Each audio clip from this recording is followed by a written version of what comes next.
All right, greetings. Uh, almost done with the Tom Waits catalog. I still don't have a physical copy of the first album, but I'll give it a shot and we'll do that ranking. And maybe a top 10 or whatever songs. That's going to be really hard because there's so much of him I like. Forget, I haven't even listened to all of this yet either. Orphans, the original trio of outtakes and cut songs and everything like that. So I'm still in for a journey, and I've got the expanded version of Bad As Me to still go through. The 3 bonus tracks. Glad they put it on a second disc. And this just arrived. Dave's Picks 52 from the Downs at Santa Fe. 9/11/83. Oof. And a small fragment added from 9/10/83. I guess they don't have the whole tape. It's like uh, I just got a deal for $50 for Dave's Picks 47 and 49 from the same guy. And the add on to 47, uh, yeah, yeah, it's Kilo Auditorium is 79. They don't have the full tape for the Chicago show a couple days before it on 12/4/79. So the best parts of it they have in fragment they tacked on is added the disc 3 as well. And then I think 49 is an April 85 show, which is perfect because we have that Summer Magic 85 box coming from June, July ish next month. I don't know if I'm going to put in the order for that. That's going to be another $200 hit.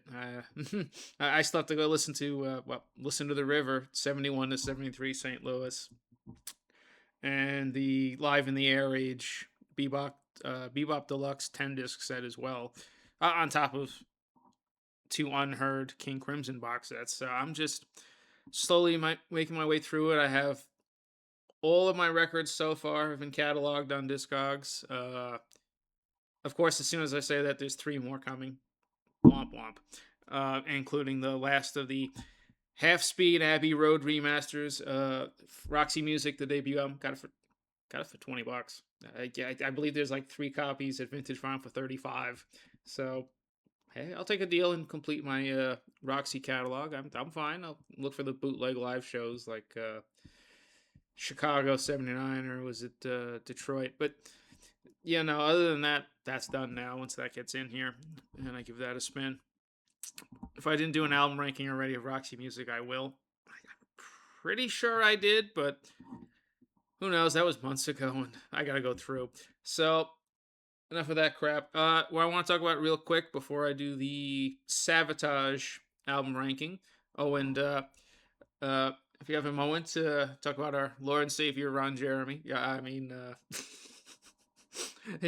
there was a group of clients who used to call me Johnny Sins as a joke, and I was like, oh God, don't do that in front of your DJOs and your caseworkers, ugh, or your clients, your parents. Oof. They had minds of their own, people. It 7 years. I do kind of miss it. I really miss the coworkers. Glad I still talk to them. But getting to the point of this, I want to talk about what was the original last release from Vandergraaf January. This is Vital, when they were just called Vandergraaf in 77 and 78 live. This is March 78. Yeah, March 78, the Marquee. David Jackson shows up for the second half. There was 2 shows at the Marquee in '78.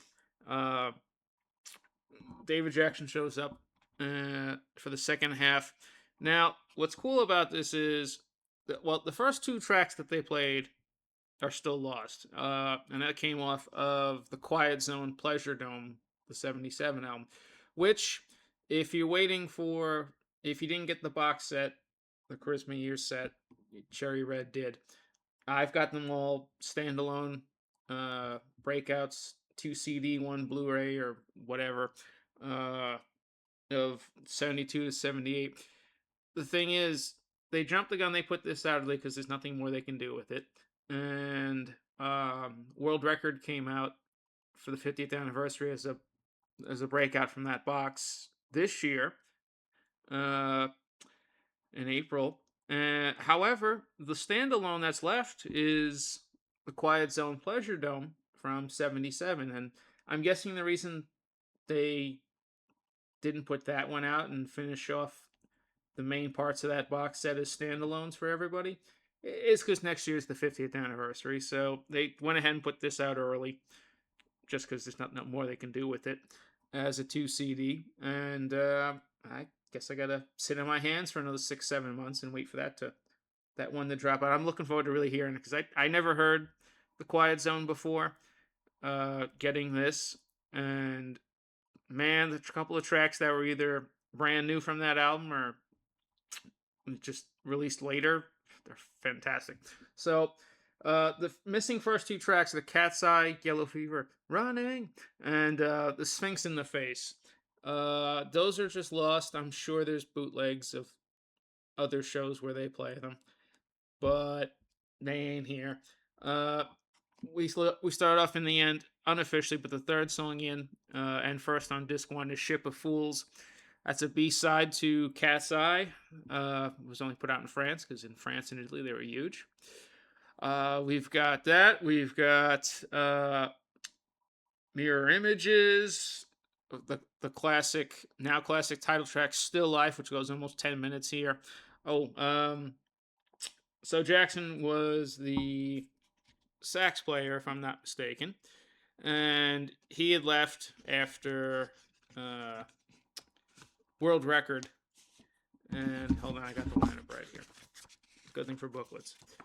So saxes and flutes. Yeah, he only shows up halfway. He left, but for this version, they've got Graham Smith on violin. They brought in Charles Dickey, the cellist, and electric pianist from String Driven Thing. Going to the circus. So he's there. Nick Potter on bass, Peter Hammill, of course, vocals, a lot more rhythm guitar than usual, and even piano, and of course, and Guy Evans on drums. So David Jackson, sax and flutes, he'd been gone a year. This lineup of Graaf that's on Pleasure Dome is just absolutely ferocious and unhinged. I mean, you can hear some of the albums as they go along, starting in '75 with God Bluff, and well, the '73, '74 Peter Hammill solo albums. Let's be real for a second. The 85 to 90% of all Peter Hammill solo records are essentially Graaf generator albums in everything but name only, because it's 3 or 4 of the other guys are always popping in and out all over them, or 2 or 3, 4. It varies depending on what the relationships were. Like 85 to 87 when it was the K Band, or 84 to 87, which was not part of the recent box set of Peter Hammill, Charisma, and with the other label he had from 87 to 91. That big box that Cherry Red did, which I should have bought and I didn't, and it had 20 studio albums on it. Stupid. Even that was 2/3 Graaf generator, and I forget who the last guy was. But you get the point. And this lineup, this is a band that's on its last leg. I think these are the very last shows, actually. Or there was one more afterwards. And it unhinged doesn't even begin to describe the sound of this. This is Graaf going total Great Deceiver, King Crimson, if you will. It's just, it's half metallic. It's at times balls to the walls. You've got people going in and out, the violins, the cellos. If anything, it's Great Deceiver, but if oh god, why am I losing the name right now? But if the other percussionist hits it, who would light his beard on fire, Lark's Tongues. If that lineup had stayed together for more than just Lark's Tongues and Aspect, and just went into Great Deceiver, that's what this is kind of like. You got one of the other newer tracks, Door, on the second half, which has got Jackson. Door wouldn't appear until it was like a bonus track in a box set. Mirror Image. There's a song here on side one I really love called Mirror Images. That was a brand new song at that point, and it didn't appear until a year later on Peter Hamill's big solo album, PH7. We got Nadir's big chance to close this out, which was the title track from his 75 solo album. Of course, it was Van de Graaf. Who are we kidding? Sci Finance, I loved it, rating on just globalism, politics, very Fahrenheit 451 kind of meets Brave New World, which is the reality, anyways, we're in. But that would get re-recorded as a studio version as Sci Finance Revisited with some different lyrics on his 88 album In a Foreign Town. So you're getting a lot of newer tracks from that time. Urban's another one that they pair with Killer in between. When did that one come out? Urban. I got it right over here. I'm cheating. I'm not gonna lie. I'm cheating. So Urban was started up in '75, and there is no actual studio version of it. Okay, I just needed to know. Off of Pleasure Dome, Quiet Zone. Last Frame is just incredible, and the crazy way they rework Pioneers Oversee from H to He, Who I'm the Only One, along with bits of Killer. It sounds like completely different songs. It sounds like a completely different band. Even the little medley they do, two parts of Plague of Lighthouse Keepers. It does not sound anywhere close at points to Lighthouse Keepers. And then they finish off the last 3-4 minutes of it doing the Sleepwalkers. And it's just so heavy. And Hammill is just fraying his vocal cords at times. He's going full theatric. That I said not too long ago. He's essentially the original Rob Halford, the original John Lydon. You can even say Bruce Dickinson. You could go with St. Joe Strummer from The Clash, whereas Mick Jones, not the Mick Jones the guitarist who formed Foreigner and kept it going all these years, but the other Mick Jones who would leave and go Big Audio Dynamite would be the softer end of things. But the aggressive, raw power, raw motion, theatricality to it, half spitting the lyrics, almost going off the rails with his delivery on this. And I was listening to it, and the first time I heard the Sleepwalkers it was during COVID at work, and we had the quarantine rooms in the middle of the damn building.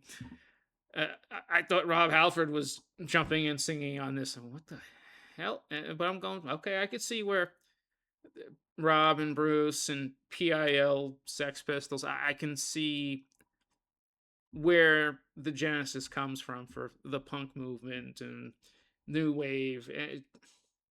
This is just, I'm rambling again. This is just all killer, no filler. You put this on, some songs go longer than you think they would, but the interplay is just absolute firepower. And if you haven't heard any Van de Graaf live yet, of course, there's some bonus stuff out there. There's some boots out there. Quite a few of the BBC Radio 1 sessions and things like that, or Old Grey Whistle Test. If you want ferocious, borderline metal at times, just proto metal, just go with this. Vital's incredible, and you get a peek of some of the now classics, but you get songs that either would pop up later on or didn't pop up at all, and this is the only place you can find them. These are like the original incarnations, essentially, and it just blew me away listening to this yesterday. Oh, and of course it was on their buddies Genesis, the label that was founded to get Genesis off the ground. Charisma. Yeah, the Alice in Wonderland. They had changed it by the late 70s, because originally it was just the Mad Hatter calling out like the town crier. Well, that in certain situations, this don't look right either. Well, you can't have a porn stash on here and make a Ron Jeremy joke and not set yourself up for something stupid. So that's gonna wrap that one up. I'll be back in a little bit. I gotta run a quick errand or two, and then I gotta read the book for that MSG box.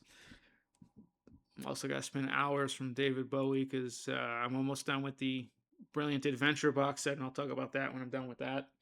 A lot of fun here. I'm glad that for them, other than the records coming in, all my vinyls taken care of.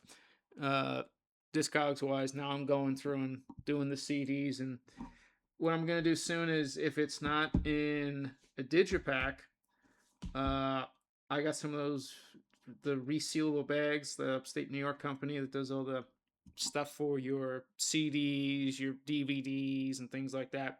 I'm gonna take these here jewel cases, and the book and the disc are gonna go in one of those resealable bags together in a pouch, and then I'm gonna take the jewel case with the backing tray.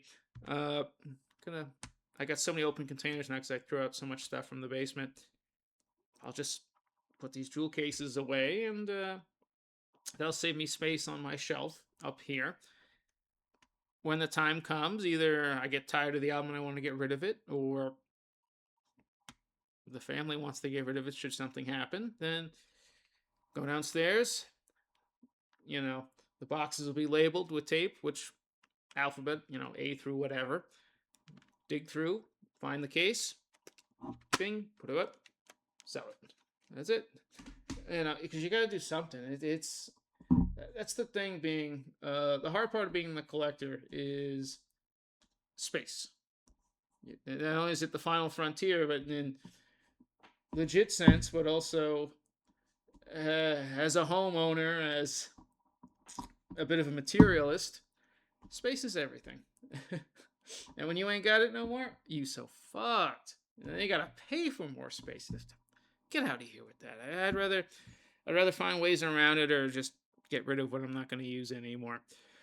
So, to leave this off, go listen to some VanderGraaf or some VanderGraaf generator.